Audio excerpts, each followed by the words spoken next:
Hello future CS, welcome back to my channel, your one-stop guide for everything related to CA exams. If you are new here, I am Pooja, a chartered accountant. I have an experience of working for Ernst& Young and KPMG, and I help CA aspirants like you succeed with practical tips, strategies and support. Today we are diving deep into some critical insights straight from the ICI BOS webinar for CA Final Advanced Auditing Assurance and Professional Ethics. So if you are in the final leg of your CA journey, you already know audit isn't just about memory, it's about application, presentation and precision. So in this video I have summarized everything you need to know from the webinar.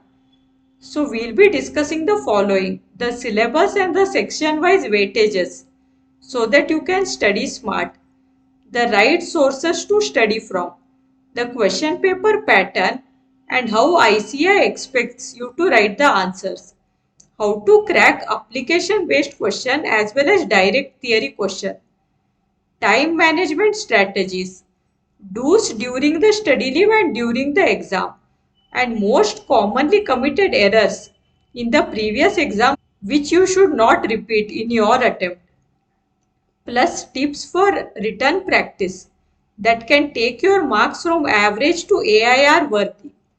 So stay with me till the end because I am also sharing practical hacks you can apply right now in your study routine. If you are new to my channel, please subscribe. Every subscription works like a motivation for me. So guys, when you visit my channel in the playlist section, you can see there is a separate playlist for CA final exam.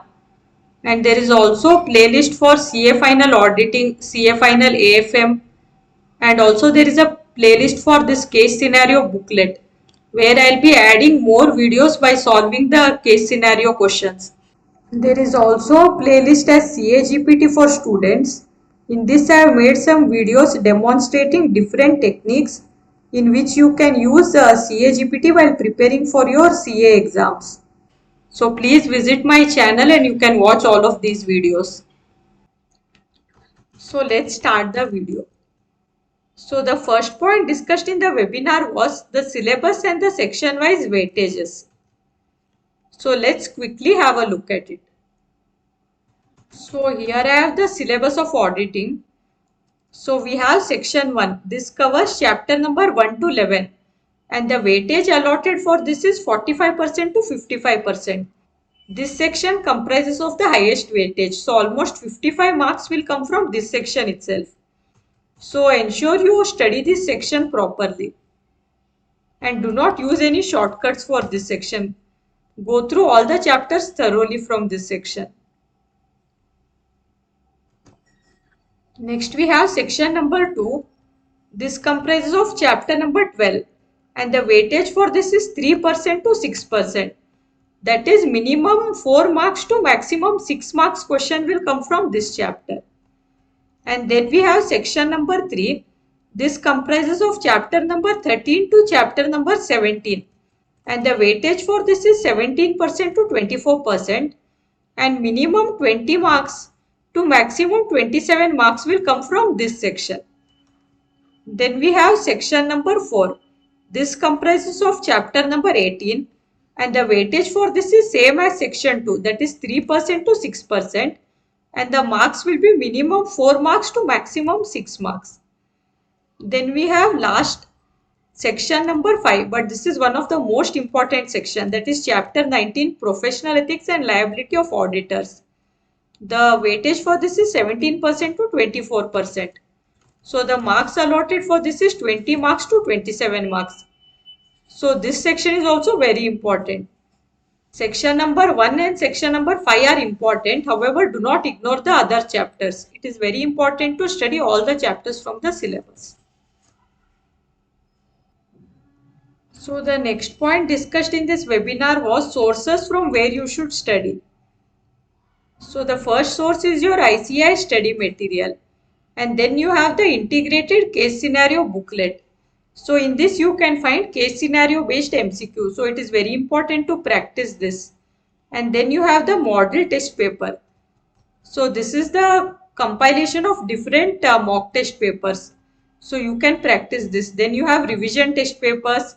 Then for every attempt, two mock test papers will be released by the ICI. So attempt this mock test paper in the exam-like situation itself. That is, do not refer to any notebooks and write it in the exam time itself. That is from 2 to 5. And after completing your answers, check your answer with the ICI answer and try to see where you have gone wrong so that you can improve those points before the real exam. And also try to finish the mock test papers within the 3-hour time frame itself. And then you have the previous year papers and the suggested answers as well. And for MCQ, you can practice from the MCQ portal, which is available on the BOS Knowledge portal, and also the case scenario booklet. And it was suggested to keep a timer while practicing the MCQs. And then if you have any doubts in any of the chapter, there are live virtual classes as well as live virtual revisionary classes as well. So in case you miss attending these classes live, the recorded lectures will be available on the YouTube as well. So you can watch it from there as well. And one more suggestion given was, whenever you are studying, that time itself prepare handwritten notes so that this will be helpful for last minute revision, because as we all are aware, the syllabus is very huge. It will not be possible to study the entire study material one day before the exam. So if you have made any written notes, that will be very helpful for the revision purpose. Now we will be discussing the question paper pattern. So there are two divisions. Division A is MCQ of 30 marks. So in this you will have 2 to 3 case scenarios, and apart from this there will be independent application based MCQ also. And under each case scenario you might have 4 MCQs or 5 MCQs like that. And there is no negative marking for MCQ, and each MCQ carries 2 marks. So totally there will be 15 MCQs of 2 marks. Hence totally 30 marks. Then we have division B. This is descriptive question of 70 marks. In this the question number 1 is compulsory question. And then out of remaining 5 questions, you have to attempt any 4 questions. So one choice is there. And then mostly in the last question, you will have an internal choice also. That is, in each question there will be subparts, right? So in the last question, in one of the subparts, you might have internal choice also. Next point discussed was how to answer application based question in the exam. So for application based question, first you have to write the facts of the case, and then you have to write the applicable provision. That is the name and number of the accounting standards or the clauses of the CARO or professional ethics. And then you have to conclude based on interlinking the facts with the provisions applicable. So this is very important. First will be facts, then the provision, and then you can also write what is the issue involved. And then you can correlate the facts to the provision and then give the adequate conclusion. And it is also very important to mention the correct essay name and correct number. You have to quote this in your answer, because this will carry more weightage and you will get marks for this. And for each of the steps, marks are there. So it is very important to write the answer stepwise. Now we'll see how to answer direct theory question. So for direct theory question, break the answers in brief points or paragraphs and then answer in properly framed language. That is, do not use SMS language. Highlight the main points such as bullet points, and also you can give headings and subheadings, and avoid flowchart or diagrammatic presentation of your answers. Next, some query was asked whether we can write in our own words or do we have to copy paste directly as to what is there in the textbook. So for this it was mentioned that there is no need to rote learn. You need not copy paste what is there in the textbook. However, the language used should be properly framed and there should not be generic answers. Some key terms will be there in the answer. You should write that key terms. You should write the facts of the case and proper conclusion in line with the requirement of the question. You can write in your own words, but technical terms should be used. Don't use general terms and you have to give reference to the relevant standards on auditing, and also you have to mention the standards on auditing number as well correctly. Next point discussed was how to manage time in the exam. So first you have the 15 minutes reading time. So you have to use this time very carefully. So allocate time to each question based on the difficulty level and marks allotted. And first you have to answer that question for which you know the answer very well. If you are familiar with any question and if you are very confident, so write the answer for that question first. So once you get the paper, in the 15 minutes reading time, quickly scan all the questions before attempting them. And then you will decide as to which question you will not attempt. So one choice is there, right? So first you have to decide which question you won't attempt, and then decide which question you will attempt first. So first you will attempt the question which you know the best. Then you will attempt the question which you know the second best, and so on. And then in 3 hours of the exam time, around 20 to 25 minutes you will have to keep for MCQ. And then 10-15 minutes you have to keep for revision purpose. And the balanced time that will be left, you have to divide between the descriptive question based on the difficulty level of the question and the marks allotted to the question. And one more important point mentioned was you have to answer all the subparts of the question at one place itself. Suppose in question number 2 there are 3 subparts A, B and C, and you know the answer to subpart A and subpart C, but you do not know the answer to subpart B. So first you can write answer to subpart A and subpart C, and then you can leave some space for subpart B and come back later on to it. So in the question in the subparts you can answer in any order. Like first you can answer C, A and then B. However, all subparts should come one after another. Then some do's were mentioned which you can practice during the exam leave as well as during the exam. So you can practice some relaxation techniques like deep breathing and meditation. This will help you to keep yourself calm, and make sure you eat healthy, and also exercise regularly and get enough sleep. And also ensure you do positive self-talk as well as positive visualization. So you can already visualize like you have given the exam and it was very easy and already you have got the CA degree. Like this every day you can visualize. This will help you to keep yourself positive and it will increase your confidence also. Now the most important part of this video, that is the commonly committed errors in the past exam. So the examiners have noted the trend that in the past exams, these errors were continuously repeated by the students. So I suggest you to note down these errors and ensure you do not make these errors in your exam so that you can save your precious marks. So the first error is selective study. So many a times it was noticed that students read only certain standards on auditing, or they skip some boring theory topics. So it was suggested that you should study the entire syllabus. In auditing, questions can come from any part of the syllabus, including the clauses relating to professional ethics or audit of special entities. Hence, skipping these chapters might lead to risk of losing easy marks. Hence, do not skip any chapter. The next error noticed was lack of written practice. Auditing answer requires a structured format.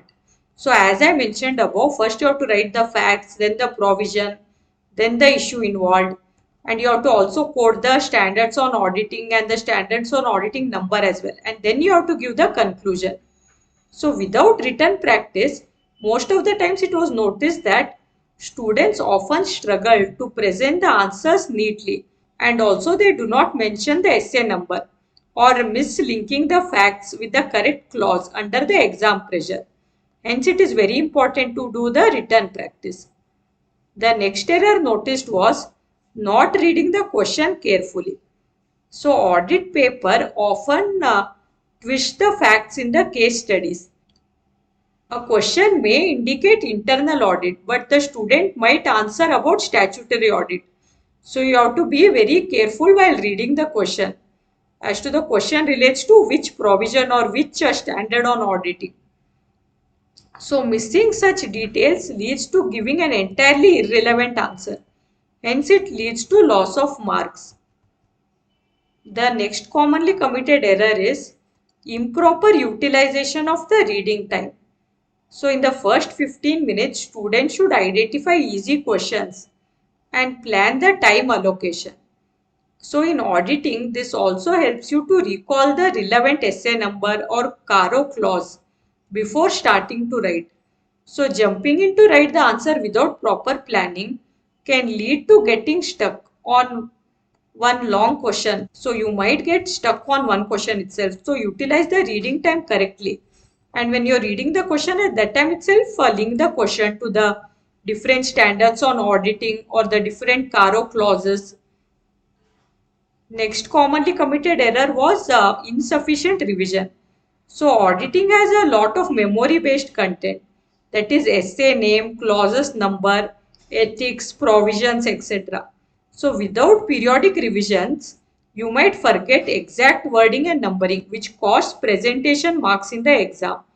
So be sure that you revise the auditing syllabus consistently. The next commonly committed error was misinterpretation of questions.